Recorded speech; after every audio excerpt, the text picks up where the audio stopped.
중학교 4학년이야? 지금 한참 할 나이야? 필수로 재밌는 건데. 저는 요즘에 스토크를 하죠. 그것도 게임 아니에요? 그거 하다가 새벽 2시까지 안다고. 그러죠. 새벽 2시간 게임하다 엄마한테 걸렸는데. 저는 우리들한테 걸려서 끝났어요. 제가 일부러 헤드셋도 빼고 친구랑 통화하고 그냥 핸드폰을 끄면서 제발 아무나 가지 말고 닥치고 있어요. 소리 들린다 했더니 제가 근데 걸렸어. 자, 보자. 파동에 대해서 그래서 파동의 속력은 매질의 상태, 고체, 액체, 기체, 그리고 진공. 그 다음에 성질에 따라서 파동의 속력이 달라진다. 속력이 바뀔 때 진동수는 바뀌는 게 아니고 파장의 길이만 바뀌어. 라는 얘기까지 해줬어. 그게 파동이야. 자, 근데 이러한 파동은 구조도 있지만 사실은 파동의 성질이 있어요. 이걸 중학교 때 또 배웠어요. 파동의 성질이 5가지가 있는데 그 중에서 중학교 때 배운 건 3가지 성질을 배운 거고요. 물리 원에서 나머지 2개를 배워오신 거겠죠. 그렇다고요. 자, 파동의 성질은 5가지가 있는데 그 중에 첫 번째 성질, 야 그거 보니까 우리는 레벨 1에서 다 배우고 왔잖아. 저안 배웠는데. 안 배우고 파동의 성질 다 배웠거든요. 자, 그 중에서 파동에 뭐가 있냐면 직진성이 있고요. 2번째 반사가 있고요. 3번째 굴절이 있고요. 4번째 회절이라는 게 있고요. 5번째 간섭이라고 하는 이 파동은 이 5가지 성질을 갖습니다. 어디까지 기억나니? 네. 저 간섭이랑 그 불절이랑 반사를 생각하는데 네, 해적이랑 내성이. 뭔 절이에요? 회절.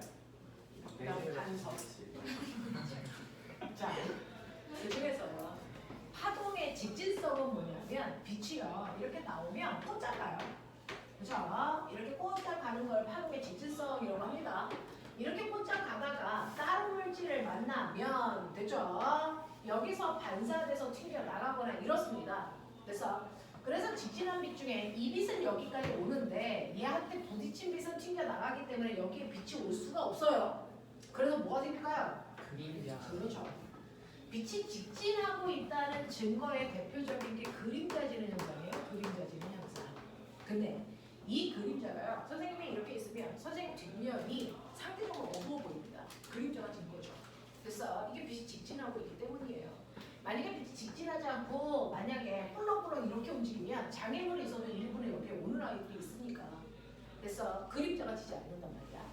자, 근데 이러한 그림자지는 빛의 직진 때문에 나타나는 게 천체에서도 생겨요. 천체에서 그림자지는 현상 때문에 나타나는 게 있습니다. 그럴 것 같습니다. 식현상입니다. 여러분들이 중학교 때 배웠던 식현상이 바로 그림자지는 직진 때문에 나타나는 현상이에요. 그 중에서 생각해내봐. 여러분들이 알고 있는 달의 그림자 때문에 나타나는 현상. 달의 그림자 때문에 나타나는 현상. 이게 뭡니까? 일시죠. 달의 그림자에 가려서 태양이 안 보이는 겁니까? 이클립스. 맞죠? 네, 그래서 그거를 우리가 일식이라고 해요. 그래서 일식은 달의 그림자 속에 태양이 가려지는 현상이죠. 그래서 자, 그러면 이러한 일식이 나타내려면 천체 순서 뭐니? 해, 달, 지. 그래서 여기서 봤을 때 달 때문에 얘 안 보여. 이 얘기잖아요. 네. 그래서 태달지 순서여야 일식이 나타난다라고 얘기하는 거고요. 자, 그런가 하면 상대적으로 여러분들이 알고 있는 지구 그림자에 의해서 나타나는 식현상도 있죠. 월식. 지구 그림자에 가려서 달이 안 보여라고 하는 월식이 있어요. 월식은 지구의 그림자에 달이 가려져서 안 보이는 순서여야 되죠. 그러니까 이때 천체 순서는 해, 지, 달이죠. 그래서 이걸 중학교 2학년 때 배우신 거예요. 됐냐? 이렇게 됩니다. 외식 현상이었구나라고 하는 관점으로도 한번 보시면 될 것 같고요. 그 다음에 중학교 1학년 때 우리가 힘줘서 배웠던 게 이거 반사입니다. 반사. 중학교 1학년 때 힘줘서 배운 게 반사고요. 고등학교 때 힘줘서 배우는 건 굴절입니다. 이렇게 돼요. 그래서 반사는요. 빛이 광원에서 나온 빛이요. 직진해서 이렇게 오다가 다른 물질을 만나면 여기서 튕겨 나가죠. 되겠어? 이거 반사했다 그럽니다. 그래서 반사는 빛이 가다가 되돌아 나오는 현상을 반사라고 한다. 빛이 가다가 다른 물질을 만나서 되돌아 나오는 현상을 우리 반사라고 할 거야. 근데 이 반사의 규칙성이 있어. 그걸 우리 뭐라 그러니? 반사 법칙이라고 얘기해. 그래서 반사가 일어나는 상황에서 나타나는 규칙성을 우리는 반사 법칙이라고 할 건데, 이 반사 법칙은 빛이 들어갈 때 생기는 각도와 되돌아 나올 때 생기는 각도를 비교한 거지. 자, 그럼 각도를 재려면 각도기의 0도를 맞춰야 되는 선이 필요해요. 법선. 그렇죠. 그 법선을 어떻게 그리죠? 그거 튕겨 나오는 거 가운데. 빛이 들어간 누가 몸으로 말하라 그랬어 이 새끼들아. 빛이 들어간 면과 90도 되게 선을 그려. 이게 법적으로 각도를 재는 선이야. 법선이야. 알겠어? 네. 그랬을 때 법선으로부터 들어가는 광선을 우리가 뭐라고 그럴 거냐면 입사광선이라고 하거든요. 법선으로부터 입사광선이 이루는 이 각도를 우리는 입사각이라고 할 거야. 법선으로부터 튕겨나오는 이 광선을 뭐라고 하냐면 반사광선이라고 할 거야. 그래서 법선으로부터 반사광선까지 이루는 이 각도를 반사각이라고 하는데, 이때 이 두 개의 각 사이에 어떤 규칙성이 있어. 그 규칙성을 설명한 게 반사법칙이야. 어떤 규칙성? 입사각과 반사각의 크기는 영원히 같아야 되는 얘기입니다. 예외란 존재하지 않아. 이게 보이죠? 그래서 자, 광원에서 나오는 빛은 한 가닥이 아니고요. 여러 가닥의 빛이 평행하게 동시에 이렇게 나옵니다. 이렇게 동시에 나오는데 표면이 매끄러우니까 이면에 들어갔을 때 생기는 법선 방향과 이면에 들어갔을 때 생기는 법선 방향, 법선 방향이 다 같습니다. 그러니 이 입사각의 크기가 30도면 이 입사각의 크기가 몇 도일까요? 30. 얘도 30, 얘도 30이면, 그래서 반사각은 법선에서 반대 방향으로 30도 떨어진, 30도 떨어진 이 방향, 30도 떨어진 이 방향, 30도 떨어진 이 방향으로 빛이 반사돼서 나간단 말이야. 그래서 네, 이렇게 나갈 때 표면이 매끄러우면 반사돼서 나가는 모든 광선이 같은 방향을 향해 나가죠. 이걸 무슨 반사라고 하니? 양반사. 지랄. 네, 정확하게 반사됐어요. 정반사. 됐죠? 네, 그래서 표면이 매끄럽다면 아니, 모든 반사된 빛이 한 방향으로 반사돼서 나가요. 이거를 우리가 정확한 반사, 정반사라고 해. 근데 정반사돼서 빛이 나가는 이 빛의 반사광선이 내 눈에 보일까 안 보일까? 이거 보이면 병원 가야죠. 안 보입니다. 그럼 반사광선이 내 눈에 안 보이는데 한 방향으로 나가는지 여러 방향으로 나가는지 어떻게 알아요? 증거가 있어요. 정반사가 일어날 땐 항상 정반사하는 이 면에 주변의 경치가 비칩니다. 대표적인 예가 누굽니까? 거울입니다. 그래서 거울 앞에가 서 있으면 네 얼굴이 비치죠. 그 비친다는 건 그 거울에서 뭐가 일어나고 있다는 얘기야? 정반사한다는 얘기입니다. 그래서 잔잔한 호수 주변의 경치가 비치죠. 그 순간 잔잔한 호수는 정반사를 하고 있다는 얘기입니다. 그래서 이런 얘기예요. 그래서 주변의 경치가 비치는 걸 통해서 우리가 정반사하고 있다는 거 알 수 있어요. 그러면 이 칠판 보세요. 이 칠판 보이니 안 보이니? 보인다는 건 병원을 가 이 새끼야! 학원을 오지 말고!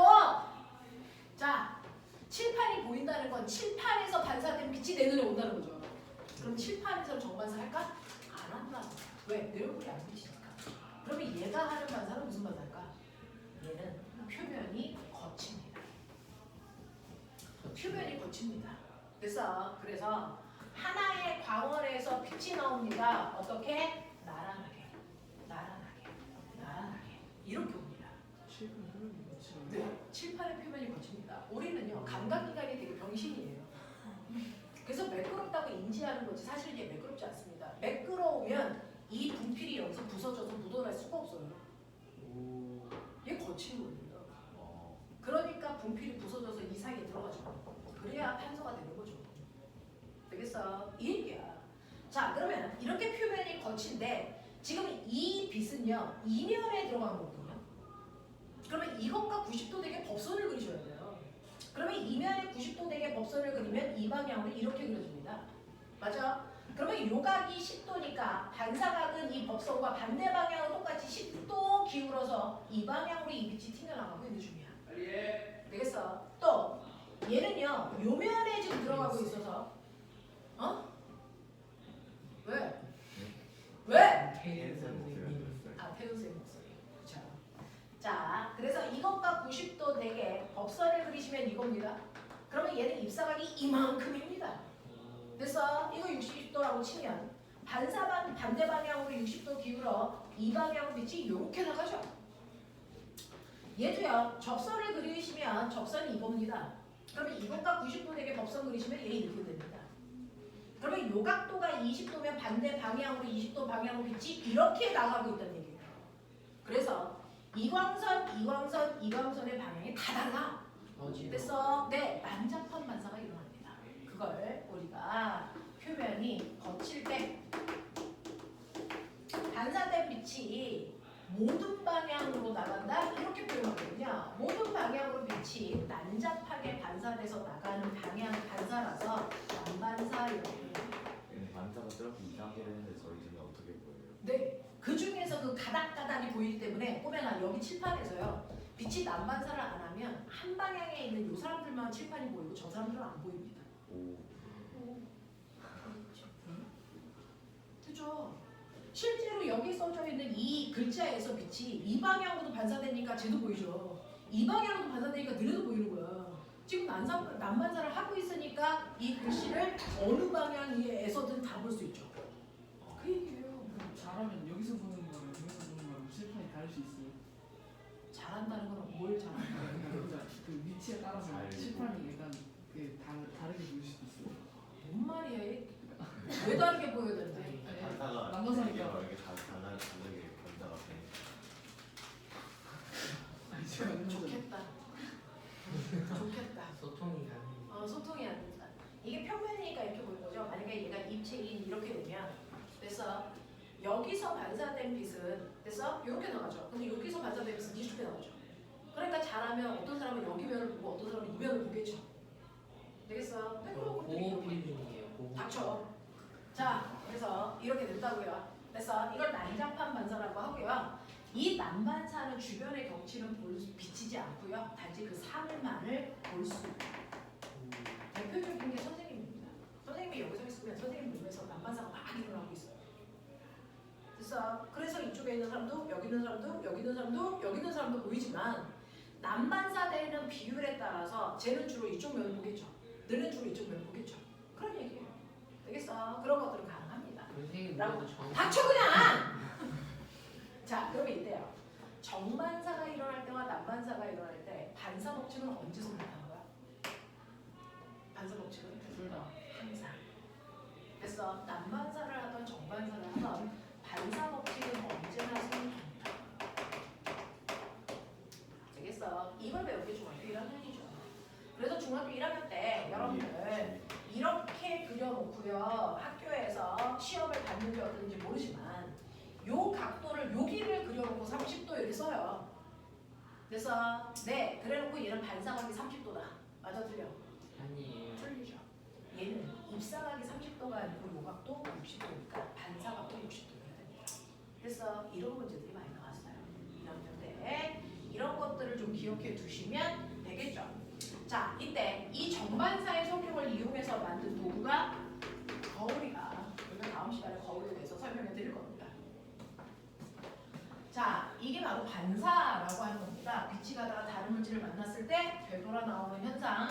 이 되돌아 나오는 반사된 빛이 우리 눈에 들어가기 때문에 우리 사물을 볼 수 있어요. 되겠어? 그래서 내가 너를 보는 건 내 몸에서 반사된 빛이 내 눈에 들어왔기 때문이죠. 그러면 사물을 보기까지의 과정을 얘기해봐 라고 하면 광원에서 나온 빛이 경원이 몸에서 반사돼서 내 눈으로 들어오기 때문에 보이는 겁니다.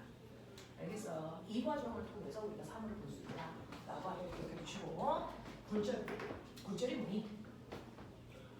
반사는 가다가 되돌아 나오는 현상이고 굴절은 꺾여 들어가는 현상입니다. 그래서 굴절은 꺾여 들어가는 현상을 우리는 굴절이라고 불러. 그래서 근데 애새끼가 신기하게도요. 가다가 어떨 때는 쭉 직진했는데 어떨 때는 가다가 꺾더라고요. 왜 꺾어? 매질 차이, 매질이 다르면 뭐가 다를까? 속도. 그렇죠. 여기는 공기, 여기는 물처럼 서로 다른 매질을 만났을 때 빛이 직진하지 못하고 꺾여 들어갑니다. 그래서 이걸 우리가 굴절이라고 하는데 왜 꺾여야 돼? 매질 간에 그 파동을 전달하는 속력이 다르기 때문이에요. 빛은 공기 중에서가 물에서보다 뭐하니? 빠르죠. 얘는 느리죠. 대표적으로 보시면 여기에 이렇게 바닷가에 놀던 아이가 빠져서 허우적거려. 이 새끼 구해야 돼. 그래서 얘 아빠가 여기서 허우적거리는 아들을 봤어. 이 새끼를 구하러 가야죠. 여기는 육지, 여기는 바다입니다. 자, 저기 있는 아빠가 아들을 구하러 가는 경로 다양할 수 있죠. 이 아빠가 이렇게 와서 이렇게 가는 아빠도 있어요. 1번 아빠. 그래서 아빠가 두 번째 아빠는 이렇게 가실 수도 있겠죠. 2번 아빠. 그래서 우리 아들 구하러 가는데 자, 어떤 아빠는 이렇게 와서 이렇게 가시는 아빠도 있어요. 몇 번 아빠가 아들을 구하겠습니까? 3번 아빠. 3번 아빠가 구합니다. 1, 2번 아빠의 아이는 죽었습니다. 꿀타임이 지나지. 우와. 근데 그거 확신하죠. 왜요? 그걸 확신해요. 왜냐하면 실제로 사람들은요. 육지와 바다에서 어느 쪽에서 속력이 더 빠르세요? 육지에서요. 사람들은 육지에서 뛸 때 속력이 너네 아빠가 박동환은 아니잖아. 바다에서 수영하는 속력보다 더 빨라요. 맞아요. 매질의 속력이 달라요. 사람들이 이 아빠가요. 육지에서 뛰는 속도가 20이라고 치자. 근데 바다에서 수영하는 속도는 5밖에 안 돼요. 이런 거야. 그러면 이 아들을 구하러 갈 때 최단 거리로 가야 되니? 아니요. 최단 시간으로 가야 됩니다. 최단 거리가 아니고 가장 빠른 시간 내에 도착해야 하죠. 빠른 시간 내에 도착한다는 게 가장 짧은 거리를 간다는 것과 같지 않습니다. 왜? 여기를 갈 때와 여기를 갈 때 속도가 다르니까. 그래서 내가 빠른 쪽은 많이 가고요. 느린 쪽은 최소한 적게 가야 짧은 시간 내에 도착할 수 있어요. 파동은 이렇게 도착한 아이들이 가장 뚜렷하게 나타납니다. 그래서 빛이요. 실제로 두 매질 간의 속력이 다르면 빠른 쪽을 많이 가고요. 느린 쪽을 가장 적게 지나간 파동이 그 지점에서 가장 뚜렷하게 보입니다. 그래서 파동은 이렇게 가는 겁니다. 알겠어? 그래서 꺾이는 이유가 매질 간의 속력 차이고 최단 시간에 도착한 아이가 가장 뚜렷하게 나타난다. 이런 얘기예요. 이걸 최단의 원리라고 해요. 알겠어? 이걸 최단의 원리라고 합니다. 파동은 이렇게 진행합니다. 그랬을 때 다른 매질을 만나는 이 면에서 일부는 반사돼서 튀겨나갑니다. 일부는 꺾여 들어가고요. 그러면 이때도 우리가 각도를 재야 되니까 법선을 그리면 이 각도가 바로 입사각이고 이 각도가 반사각이고 그리고 이 각도가 굴절각입니다. 이해하시죠? 그래서 네네 괜찮아요. 얘네 다 우리 애들이에요. 이게 왜 말이에요? 니은들은 니은이 자기랑 틀리다고 생각하는데 검정기를 통해서 알 수 있지 않냐? 검정기를 통해서 알 수 있는 건 예전체 얘는 전에 알 수 없다고. 네네 세기 비교라서 비교만 하는 거지 양을 측정할 수 없어요. 근데 양을 얘는 답이 여기 니은이 들어가.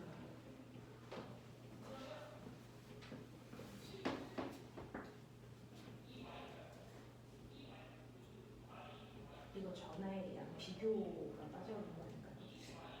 어떻게 되지? 학교 프린트에 그게 뭐라는 책을 그러면 뭐 세기 비교로 그냥 바꿔주고 그렇게 하는 거죠.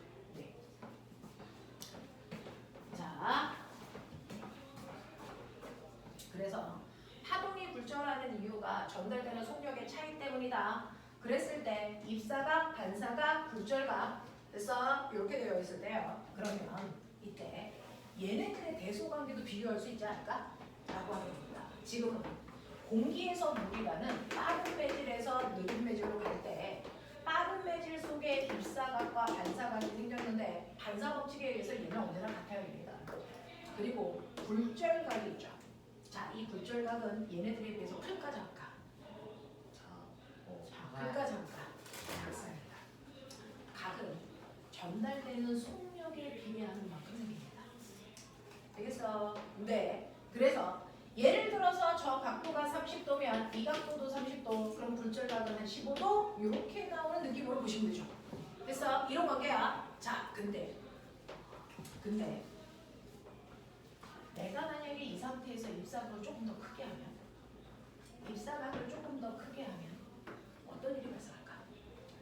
입사각은 30도가 아니고요. 40도로 크게 했어. 그럼 반사각 40 같아야 되니까 반사 법칙. 굴절은 어떻게 될까? 입사각을 크게 하면 굴절각은 커진다, 작아진다, 그대로다. 커집니다. 네. 이게요. 사실은 얘가 저 경계면에서 이렇게 꺾여 있죠. 근데 얘가 더 누우면 요 꺾인 이 비율이 일정합니다.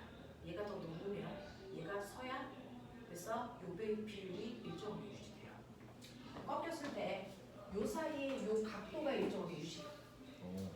그러니까 얘가 더 누우면 얘는 더 서줘야 이 각도가 그대로 유지. 알겠습니까? 요거예요. 그래서 입사각이 커지면 굴절각도 따라서 무조건 같이 커집니다. 예외라는 거 존재하지 않아. 그래서 이 각도가 한 30도 뭐 이런 비율이야.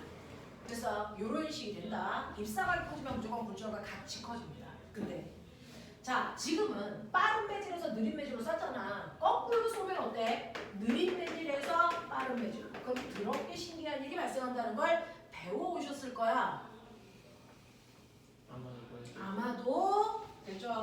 이거는 물원에서 배웠어야죠. 중학교 때는 배우지 않습니까? 중학교 때는 여기까지만 배우죠. 물에서 공기적으로 빛을 거꾸로 여기서 이렇게 쐈다고 치자.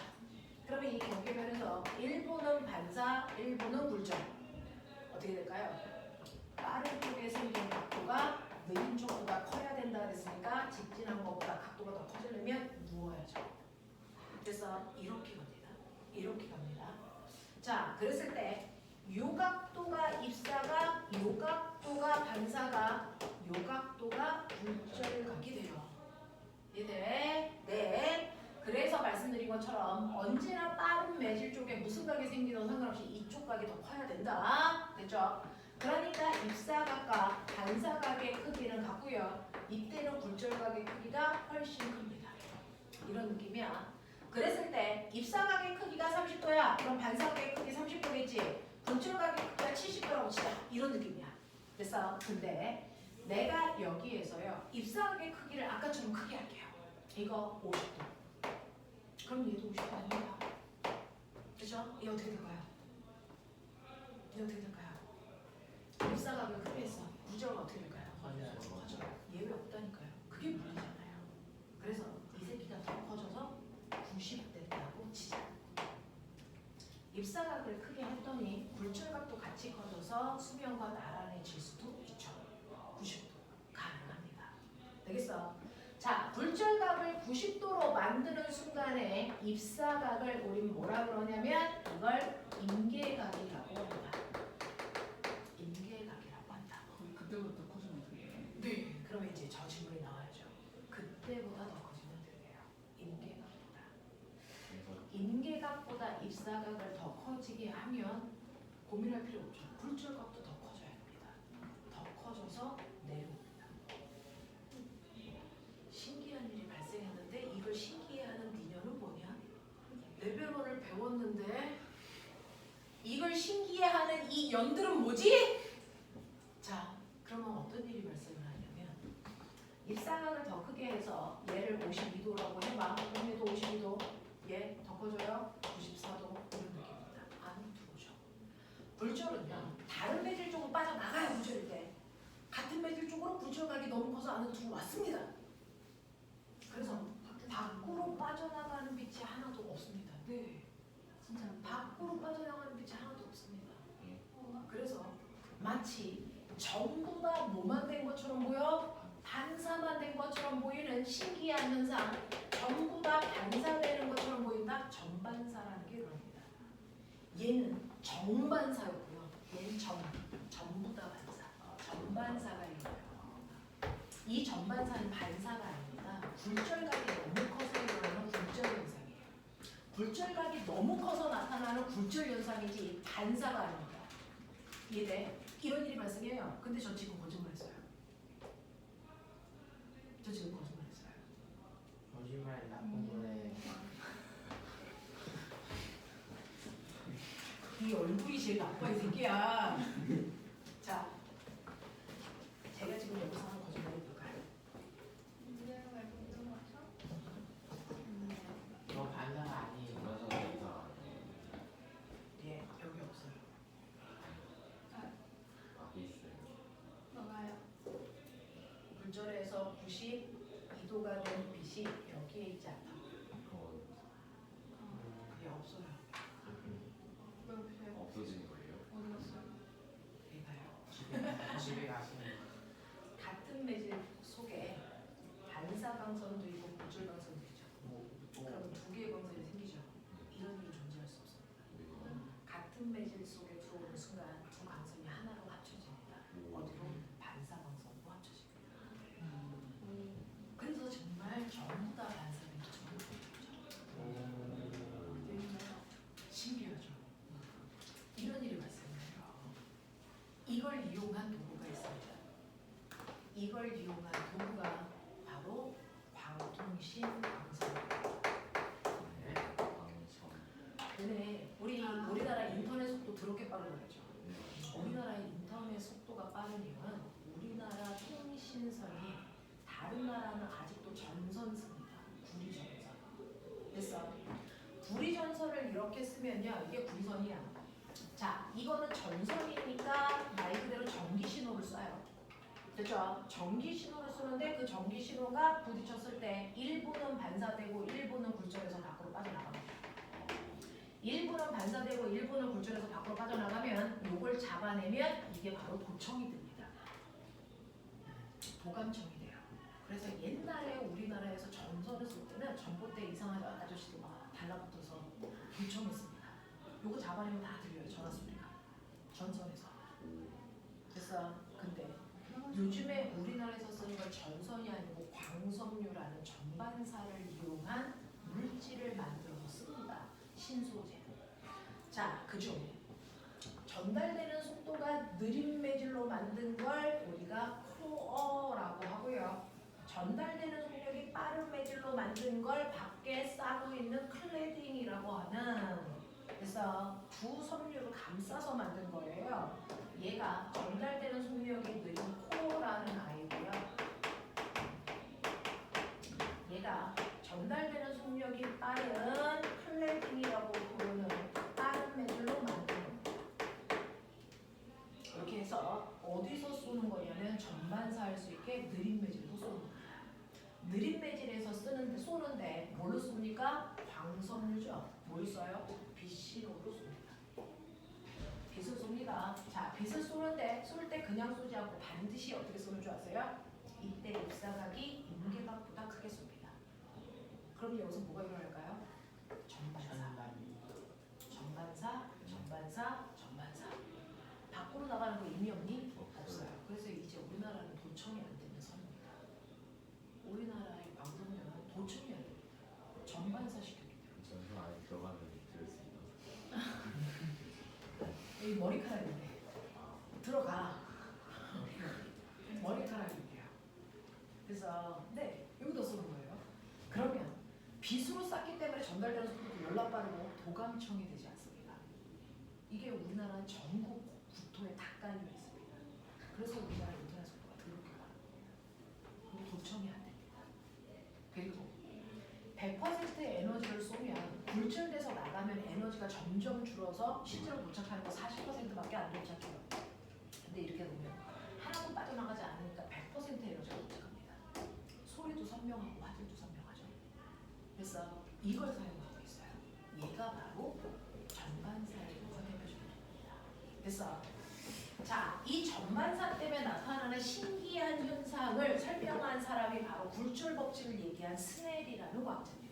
스넬 법칙.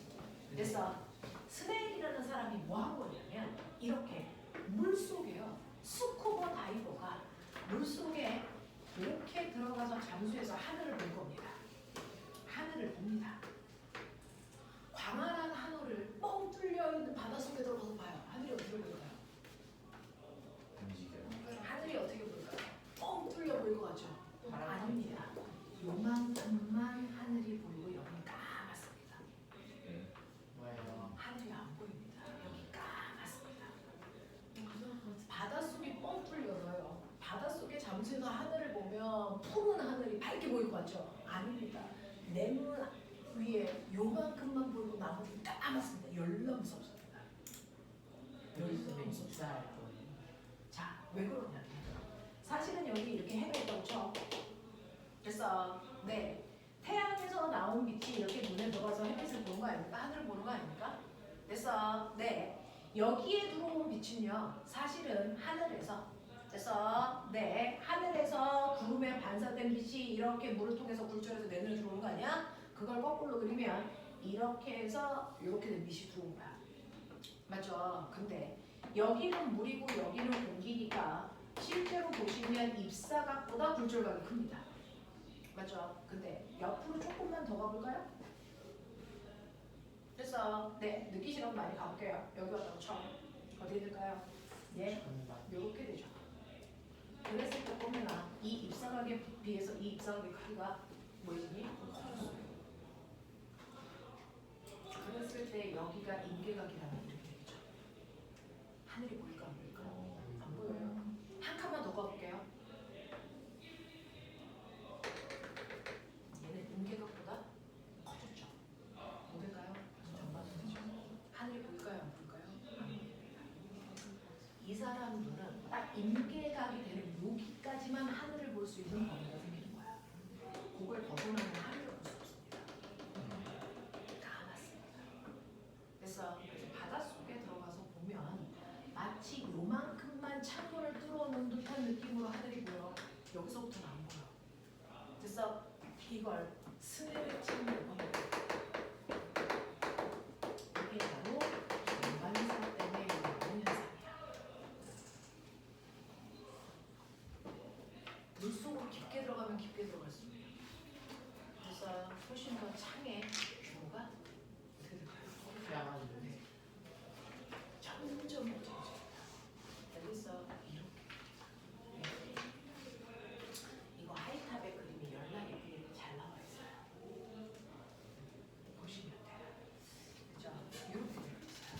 이제 자 그러면서 우리가 알아둬야 되는 거, 전반사 이런 거. 자 그러면서 여러분들이 알아두셔야 되는 거, 반사는 반사 법칙 있어? 굴절이 왜 일어나는 줄 알았어? 매질 간의 속력 차이 때문에 꺾이는 거야. 최단 시간으로 도착하려고 느린 매질 쪽으로 조금 갈 수 있게 꺾여는 거야. 됐어? 자, 이렇게 꺾이는 현상이 나타나는데 그 꺾이는 정도를 굴절률이라고 해서요. 굴절에서 나타나는 규칙성을 굴절 법칙이라고 하는데 그 굴절 법칙을 정리한 사람이 과학자 이름 스넬입니다. 우리가 사실은 굴절 법칙이라고 안 하고 스넬 법칙이라는 단어를 주었습니다. 그래서 굴절이 일어날 때의 규칙성을 설명한 게 스넬이라서 스넬 법칙이라고 합니다. 자, 이 스넬이라는 사람이 얘기한 건 뭐냐면 굴절이 일어날 때 굴절률이라는 거에 대한 설명을 한 거예요. 이 굴절률을 스몰 n이라고 쓸 겁니다. 자, 느껴보시면 여기서 어떤 빛이 이렇게 온다고 쳐요. 자, 그랬을 때 어떤 애는 요만큼 꺾여요. 어떤 애는 이렇게 꺾이죠. 자, 그러면 굴절률이 더 큰 게 1번일까 2번일까? 굴절률이 더 큰 게 1번이니 2번이니 직진한 것보다 누가 더 안으로 확 꺾였냐? 이거 얘기하는 거거든요. 네, 그래서 더 많이 안쪽으로 꺾여 들어간 게 2번입니다. 그래서 굴절률이 더 큰 건 2번입니다. 되겠어? 라고 하는 굴절률에 대한 얘기야. 굴절각이 아니고. 됐어? 이 굴절률을 우리는 n이라고 쓰는데 굴절률은 두 가지가 있어.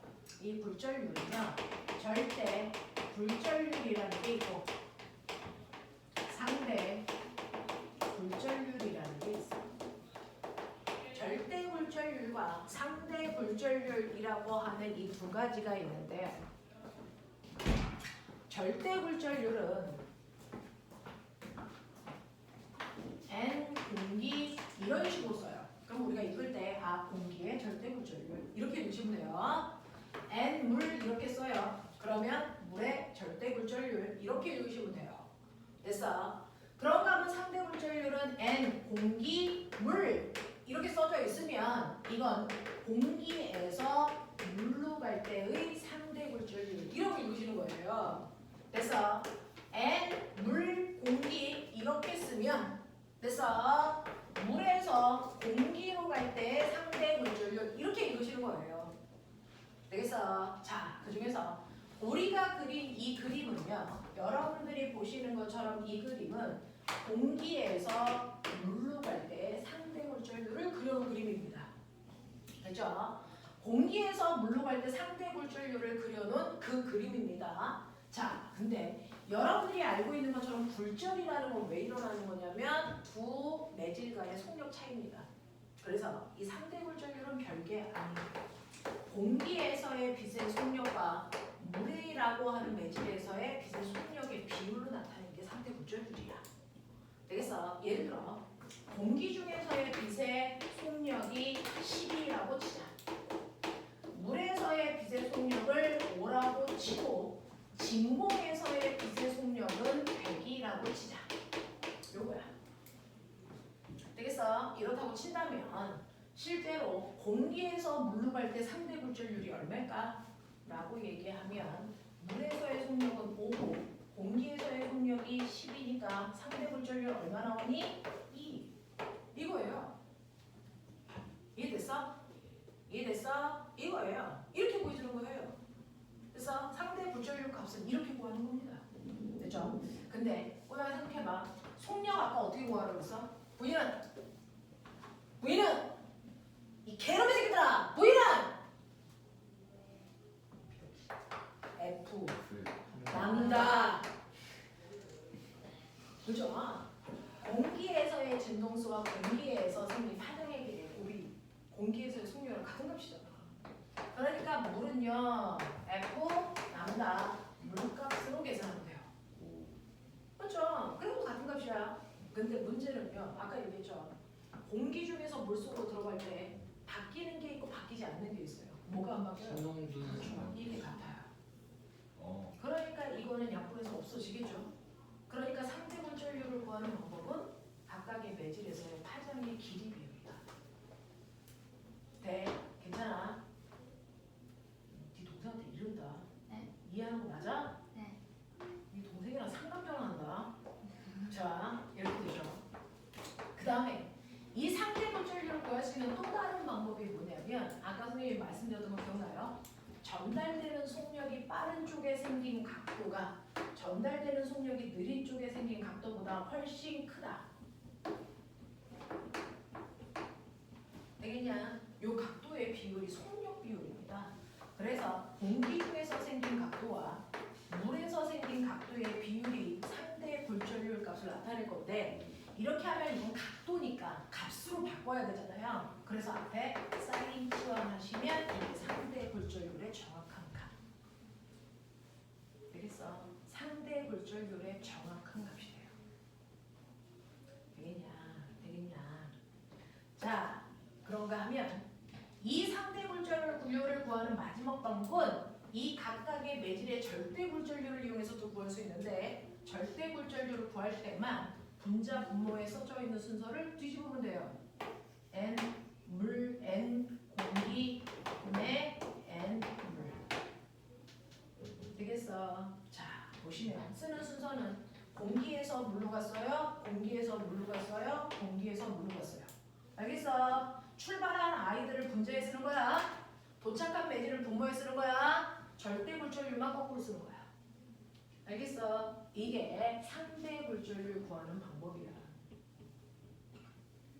그러면 이렇게 해서 상대 굴절률을 구했다고 쳐. 근데 꼬맹아, 구했을 때 그 값의 의미가 뭐냐? 거꾸로 물어봐요. 값을 구하라는 얘기를 안 합니다. 실제로 NAB의 상대 굴절률을 구했더니 2라고 치자. 근데 NAC가 5라고 치자. 됐어? A에서 B로 갈 때 상대 굴절률이 2고요. A에서 C로 갈 때 상대 굴절률이 5입니다. 그러면 이 중 빛을 전달되는 속력이 제일 빠른 매질 순서대로 써놔요. 빛이 전달되는 속력이 빠른 매질 순서대로 말해. 진공. A, B, C 중에 개세야. 12. 누가 제일 빠르냐? 빛의 전달되는 속력이 제일 빠른 순서대로. 12. B, A, C. 12. 12. 저 개새들이 진짜 이씨. 음, 빠른 순서대로 불러. 이거는 B가 제일 빠르다고 봅니다.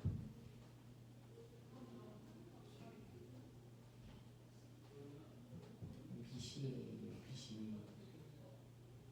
좋아. 빨리 얘기해. 네. 빛의 전달되는 속력이 제일 빠른 순서대로. 지야, 빨리 불러.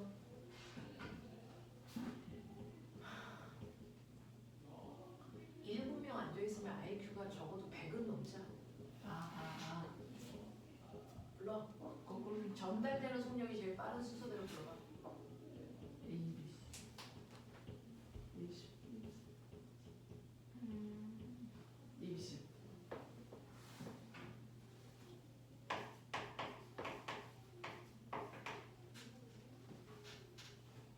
왜요? A에서 B로 가는 상대 굴절률이 2라는 얘기는요. B의 속도 분의 A의 속도가 2라는 얘기잖아요. 예를 들어 A의 속도가 10이라면 B의 속도는 얼마? 뭐라는 뜻이에요? 그럼 얘는요. VC분의 VA잖아요. 얘 속력을 10으로 놨는데 이거 계산한 값이 5여야 되니까 얘 속력이 얼마나 되겠습니까? 5라는 얘기, 2라는 얘기죠. 오. 이 생각을 할 수 있어야지 여기 앉아 있는데. 되겠어? 이런 느낌이야. 그래서 얘네들의 속력의 비율, 파장의 비율 같아요. 그래서 이렇게 보는 거야. 이렇게 보는 거야. 그래서 자 그러면서 아까 임계각. 임계각은요. 입사각의 크기가 입사각의 굴절각을 90도로 만드는 순간의 입사각이죠. 굴절각을 90도로 만드는 입사각이죠. 그래서 네 A에서 B로 갈 때요. A에서 B로 갈 때 그래서 여기를 A, 여기를 B 이렇게 보면 되겠죠. 여기를 A, 여기를 B로 보면 되겠죠. 네. 자 A에서 생기는 각도가 무슨 각? 입사각. B에서 생기는 각도가 무슨 각? 굴절각. 근데 이 입사각이 무슨 각? 임계각. 굴절각은 몇 도? 90도. 그러면 굴절각이 90이래 아가야. 입사각은 임계각이고. 사인 90이 얼마게? 1. 그러면 상대 굴절률이 곧 사인 임계각.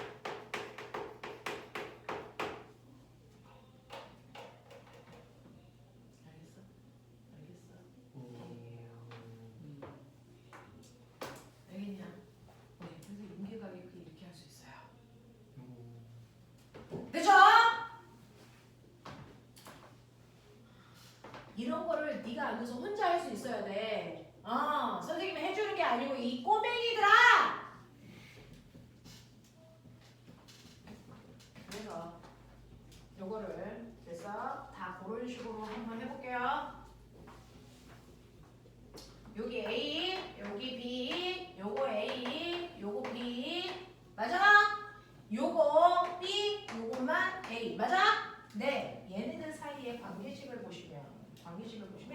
이렇게 곱하면 같아요. 맞아? 맞아?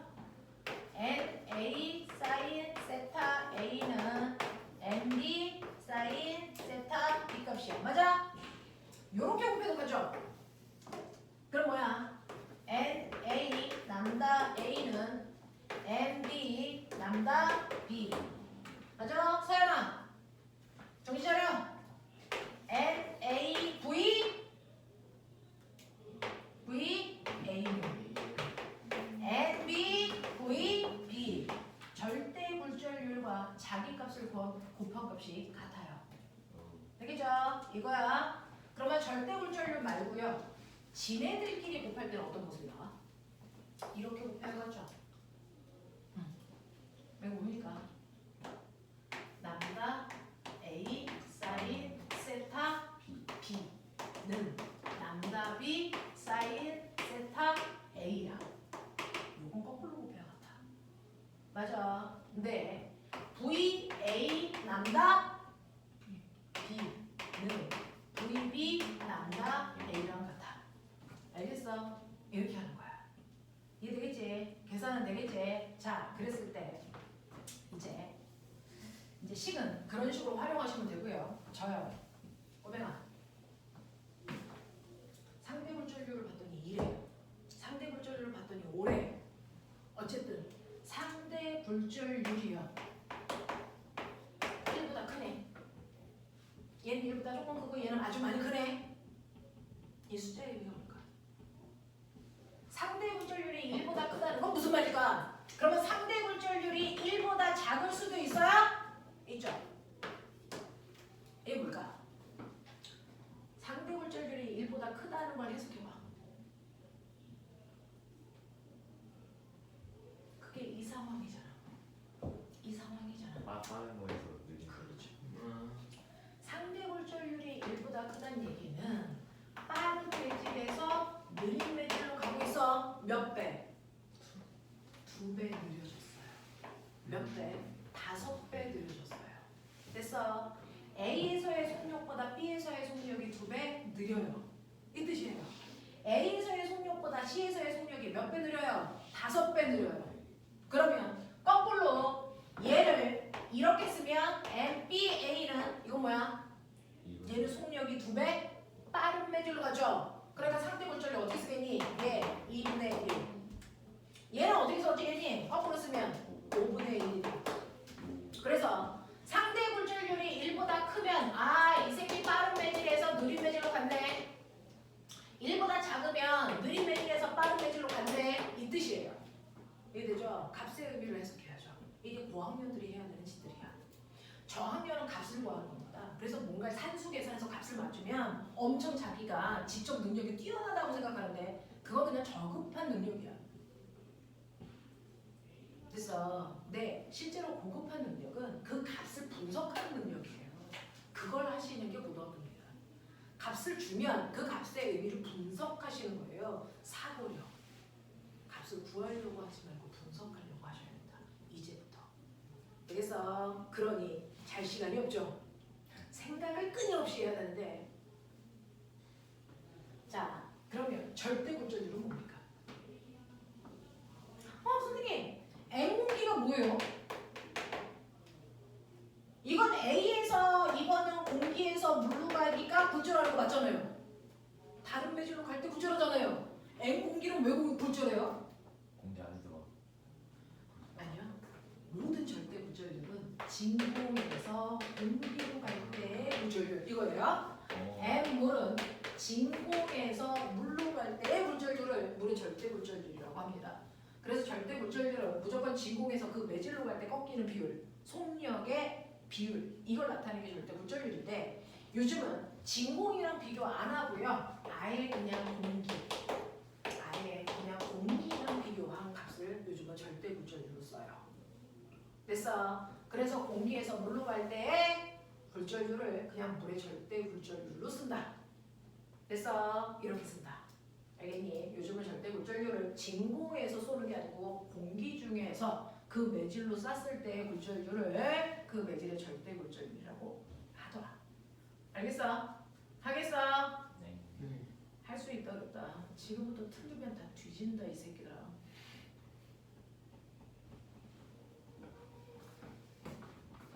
자, 지금 너네가 했던 얘기가 어디냐면요. 자, 앞부분에 147페이지는 파동의 기본적인 얘기들, 선생님이 썼던 설명했던 파장 주기, 진동수. 자, 이런 얘기 모르면 이제 뒤져 이런 얘기고요. 자, 그 다음에 한 장 넘기시면 지금 몇 시야? 전자기파에 해당되는 148페이지 해드릴 거야. 148, 149. 자, 그리고 나면 그 뒤에 파동의 중첩은 지금 안 배웠어요.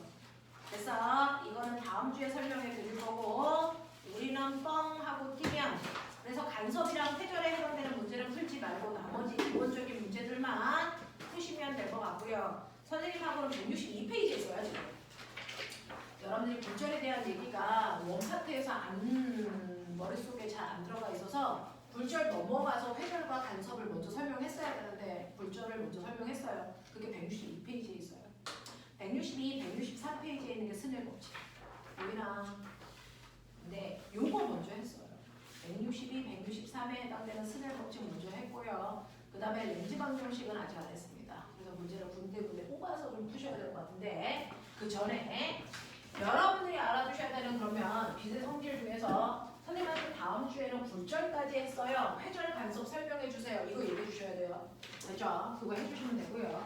저하고 앞부분에 있는 내용 중에서 하나 빠져 있는 걸 하죠. 이 부분이 통합과학에서 여러분들이 2학기 때 만날 부분입니다.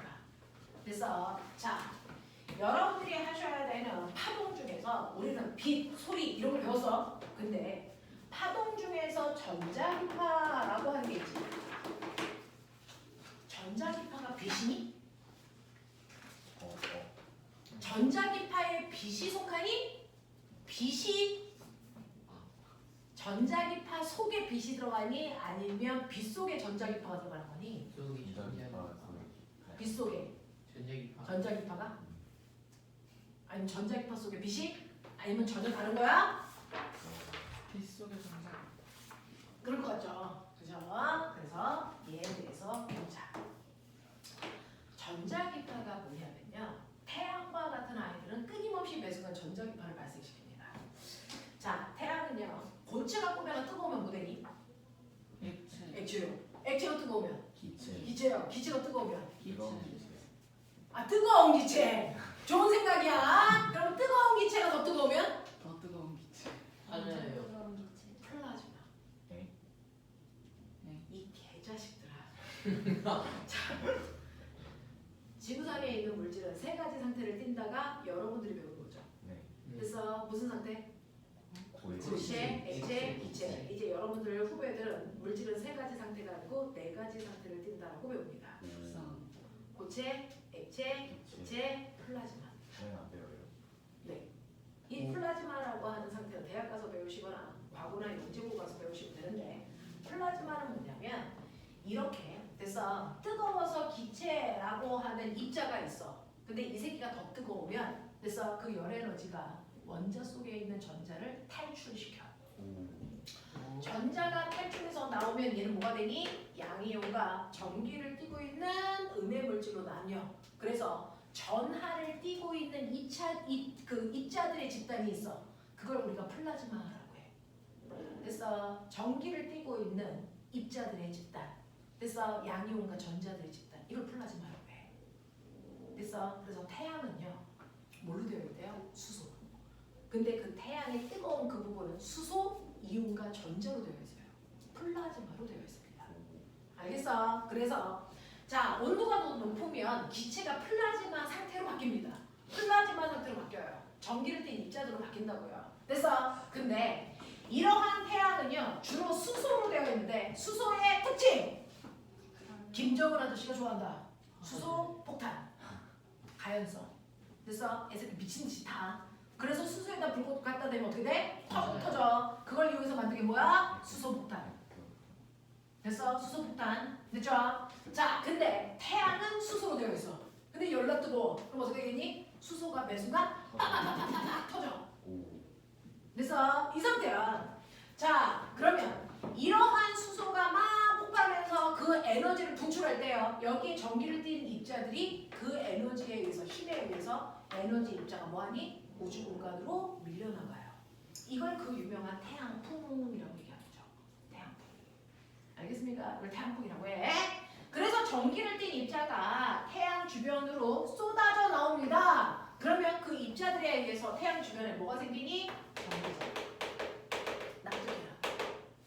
그래서 순간 전기장이 확 생겨.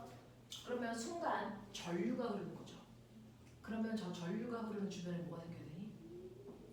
자기장. 그래서 자기장이 생기는데 전기장과 무슨 방향으로?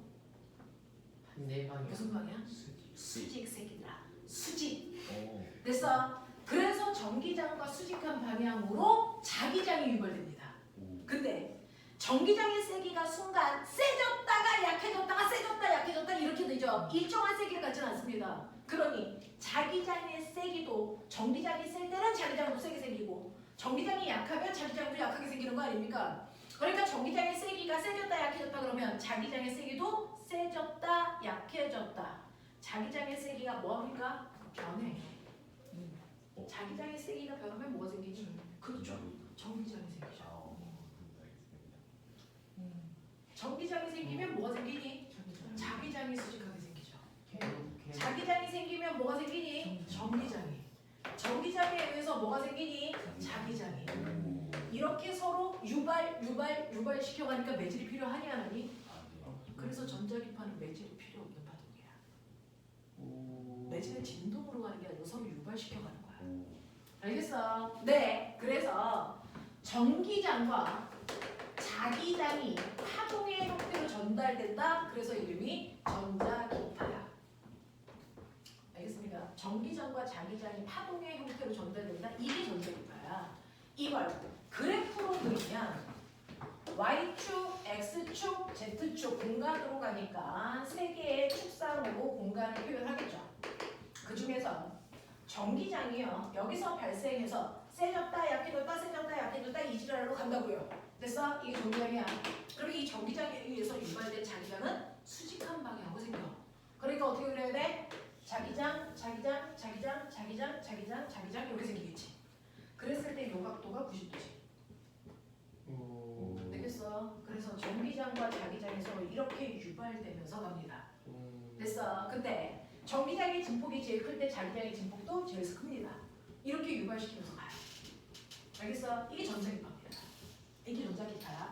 근데 그 중에서 진폭이 큰 부분이 에너지가 큰 거고 진폭이 작은 부분은 에너지가 작은 전자기파라는 뜻이야. 그러니 이 태양과 같은 별에서는요 전자기파라고 하는 파동 에너지가 나오는데 동시다발적으로 에너지가 큰 애도 나오고 작은 애도 나오고 열나 많이 나온단 말이야. 됐어? 근데 그 전자기파를 인간들이 인위적으로 에너지의 크기에 따라서 분리한 거야. 그래서 이 정도면 에너지 더럽고 큰 거야. 잘라. 그래서 전자기파 중에서 에너지가 큰 부분을 뭐라고 하냐면 방사선. 이런 거 인간이 부른 거야. 그래서 이 정도면 전자기파 중에 에너지가 중간이야. 그러면 이 중간 크기의 에너지를 가지고 있는 무리들을 빛이라고 부르자. 이렇게 된 거예요. 전자기파 중 에너지가 작은 무리를 너네는 전파라고 부를 거야. 이겁니다. 그래서 이 세 개의 덩어리를 합해서 전자기파라고 부르는 거야. 그러니까 빛은 전자기파 중에 일부야. 맞아. 그 중에서 자 전자기파 중에서 가장 에너지가 센 방사선 영역 중에서도 이걸 세분한다. 가장 에너지가 센 걸 김정은 아저씨가 제일 좋아하는 핵폭탄이 터질 때 나오는 감마선 이고요. 그 다음이 X선입니다. 이걸 합해서 감마선이라고 한 건데 그 중에서 그걸 합해서 방사선이라고 한 건데 그 방사선 중에서 에너지가 가장 세다는 저 감마선이 핵이 터질 때 나오는 거거든요. 저 아이는 에너지가 너무 커서요. 우리 몸에 있는 세포가 저 아이를 견딜 수 있니 없니? 터집니다. 그래서 저 감마선 때문에 핵폭탄이 터질 때 사람이 죽은 거야. 그래서 네. 근데 저거보다 에너지가 조금 작은 게 뭐라고요? X선을 언제 쓸까요? 엑스레이. 그거예요. 엑스레이 촬영할 때 저거 쓰는 겁니다. 그러다 그럼 저희 죽어요. 네. 많이 지금 좋아요. 네. 저 지금 좋아요. 자, 이 감마선이요. 김정은 아저씨만 쓰는 건 아닙니다. 다른 사람도 씁니다. 푸틴. 푸틴 말고 씁니다. 시제품. 의사들이 씁니다. 저거요. 항암 치료 마지막 단계. 수술도 할 수 없을 때 방사선 치료한다라는 단어 들어본 적 있어요? 아니 근데 그때 쓰는 게 감마선. 치료가 되게 그때요. 저 방사선 치료는 암이 걸린 부위를 수술하기 어려운 부위에 암세포가 있으면 수술을 못해요. 그러면 거기에 방사선, 감마선을 쏘는 겁니다. 그러면은 그 암이 있는 부위의 세포들을 죽이는 겁니다. 자극적인. 그러면 바로 없어지겠네요. 자, 그러면요. 여기에 있는 암이 있는 그 몇몇의 세포들은 세포 한 개 한 개를 타겟으로 죽이면 다행인데 그럴 기술은 없으니까 그 부위를 죽이는 겁니다. 다 죽어요. 근데 내가 지금 그냥 넓게 쏠까? 오늘 한번 해볼래? 그런 거예요. 그래서 방사선 치료할 때 부작용이 막 생기죠. 토해요. 머리카락 머리카락. 머리카락 빠지고 됐죠. 이런 것들이 생깁니다. 그리고 그 암세포가 거기에만 있으면 되는데 군데군데 있으면 아이고 됐어. 그거예요. 됐어. 그래서 저 의료 됐어 할 때 쓰기도 하는데 X선은 우리가 뼈 부러졌을 때 와 저 더러운 게 아파도 여기 뼈 부러진 것 같아요. 그럼 부러졌는지 안 부러졌는지 봐야 될 거 아니야. 그러면 수술해서 이걸 열었는데 안 부러졌어 다시 담을 수는 없잖아. 그냥 엑스레이 촬영하는 거예요. 근데 문제는 엑스레이 촬영이요. 저것도 에너지가 너무 크기 때문에 인간에 대해서 피해를 준단 말이죠. 그래서 그냥 엑스레이 촬영할 때 아저씨가 같이 앉아서 찍어주니? 아저씨 나가. 너만 그 안에 있어. 시터만 가요. 이거 건강한 사람도요. 1년에 찍을 수 있는 엑스레이 촬영의 개수가 한정되어 있는 거 아세요? 그러니까 엑스레이 촬영할 때 혼자 이런 짓 하면 안 돼요. 너무 어떻게 이거 하면 안 돼요. 이거 찍을 수 있는 한계가 있어요. 노출될 수 있는 방사선 양이 한계가 있단 말이야. 건강한 사람이 임신한 사람은 엑스레이 촬영 절대 못합니다. 기형아돼요 아이가. 그래서 임신한 여자가 뼈가 부러진 것 같으면 그냥 그 상태로 있는 거야. 엑스레이 촬영을 못합니다. 아이가 기형아가 돼서 나와요. 뼈 이상하게 붙으면 어떡해요? 근데 이걸 잘하는 거죠. 그러니까 몸조심하는 거예요. 할 수 있는 치료가 한계가 있어요. 아이 때문에. 그래서 되게 조심해야 되는 겁니다. 되겠어. 근데 저 엑스레이를 그래서 병원 말고 어딘가에서 씁니다. 학교에서 왜 써? 중학교에서 엑스레이 찍던데요. 그건 어쨌든 병원인 거고. 쌤들이랑 안 저거요. 들어갈 때 엑스는 공항에서 써요. 수학을 해서 할 때. 그렇죠. 공항에서 여행 가방 일일이 열 수 없잖아요. 그래서 컨베이어 벨트에다가 여행 가방 다 씌워놓고 쭉 지나가면서 엑스레이 찍으면 그 안에 총 같은 거 들어있는지 다 보이잖아요. 동물도 보여요. 동물. 안 궁금해요. 그래서 옛날에 어떤 애가 유치원 아이가 해외 가서 놀겠다고 물총 여행 가방에 놓다가 불려나갔잖아. 그거 진짜요. 진짜 총인 줄 알고. 짜증나. 그래서 엑스레이 촬영하는데 그 총 모양이 나오니까 불려간 거지. 응. 가위 나가면 불려나가는데. 어? 제주도 여행 갔을 때 가위 지켜가지고 그거 빼고 다시 해야 된다고 해가지고. 그러니까요. 그래서 그런 것들 엑스레이 촬영할 때 씁니다. 그 다음에 이 빛이요. 빛도요. 3개 있는 거 아세요? 에너지의 크기에 따라. 저기서 우리가 이제 빛이라고 하지만 사실은 3개를 합해서 빛이라고 합니다. 그 중에 에너지가 제일 큰 게 자외선 자외선. 그 다음 적외선 그 다음 자외선은 X선보다는 에너지가 작아도 저걸 다량으로 우리가 계속 노출하면 우리 죽습니다. 근데 다행히 지구는 저 자외선을 차단해주죠. 누가? 오존층이. 됐어. 그래서 오존층에서 여기까지 못 들어오게 차단해 주는 거야. 그래서 지구 안에서 생명체가 살 수 있는 거야. 해로운 강성들을 대기가 다 막아주니까. 알겠어? 자, 이 자외선은요 어떤 역할을 하게요? 이 새끼 왜 막아야 돼? 이 새끼 무슨 역할을 하는데? 피부와 이거 살균 역할입니다.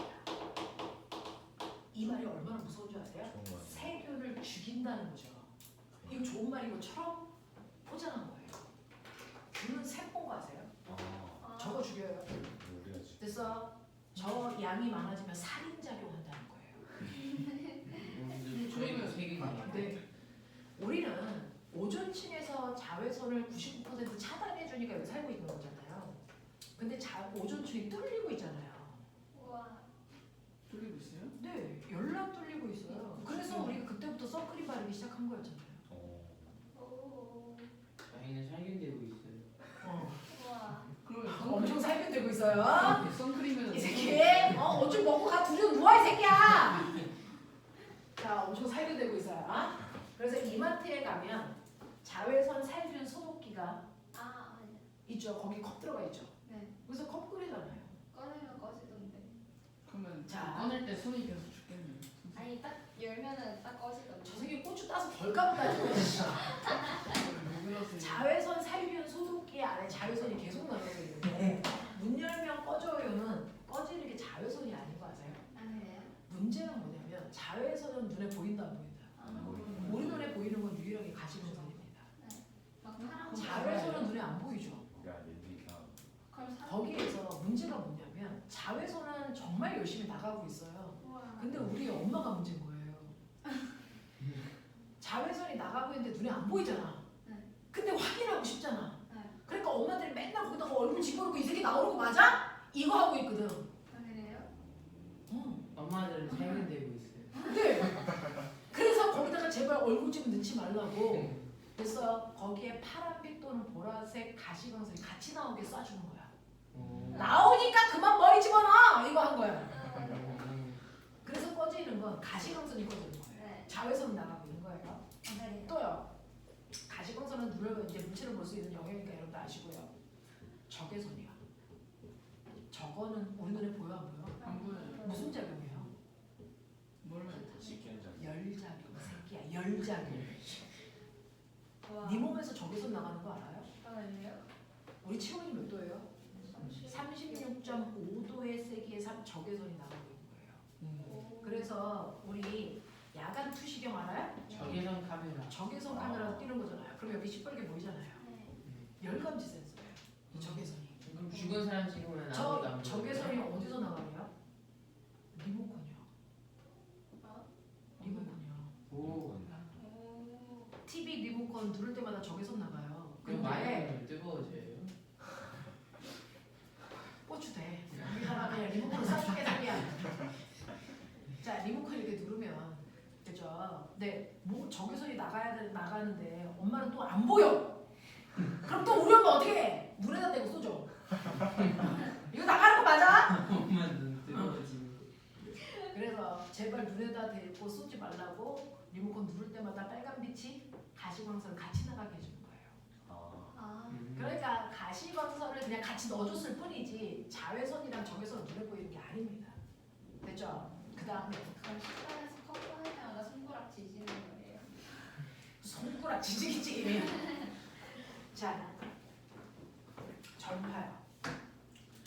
전파가 가장 전자기파 중에 에너지가 작은 건데요. 그 중에서 나름 에너지가 큰 애가 누굴까? 그 전자레인지에서 나와요. 전자파.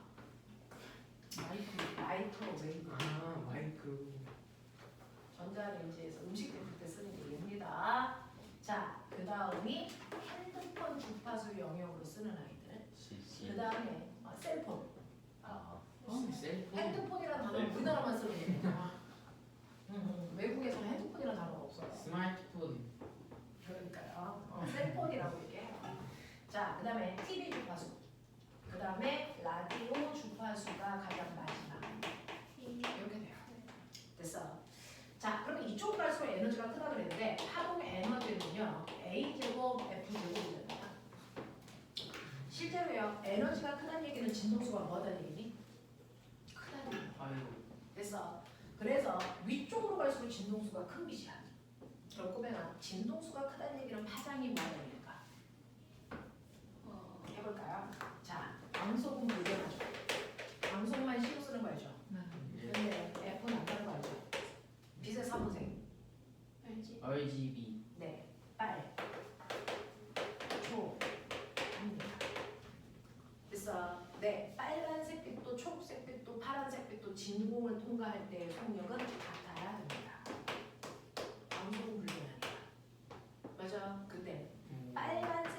진동수는 몰라요. 가시광선 영역 불러. 가시광선 색깔을 프리즘을 통해서 분산시키면 알, 주, 노, 조, 파, 남, 보죠. 됐어. 이걸 가시광선이라고 하는데 보라색 쪽으로 갈수록 에너지가 커요. 근데 보라색까지만 볼 수 있어요. 이 보라색보다 바깥쪽에 있는 보라색보다 더 에너지가 큰 애는 보일까 안 보일까? 그거를 우리가 뭐라 그럽니까? 보라색 자자 바깥 외자 자외선. 빨간색보다 밖에 있는 애들도 에너지가 작지만 눈에 안 보입니다. 이걸 뭐라 그랬을까요? 그래서 붉은 적자 바깥 외자. 그래서 빨간색의 에너지가 작은 빛, 보라색의 에너지가 큰 빛. 그러니까 보라색 쪽으로 갈수록 파란색의 에너지가 제일 크다는 얘기죠. 그래서 파란색의 진동수가 제일 커. 자, 빨간색의 진동수를 1로, 초록색을 10으로, 파란색을 100으로 보자. 진동수가. 그러면 얘는 파장이 얼마니? 100. 얘 얼마니? 10. 얘 얼마니? 1. 진동수가 크다는 얘기는 파장이 짧다는 얘기입니다.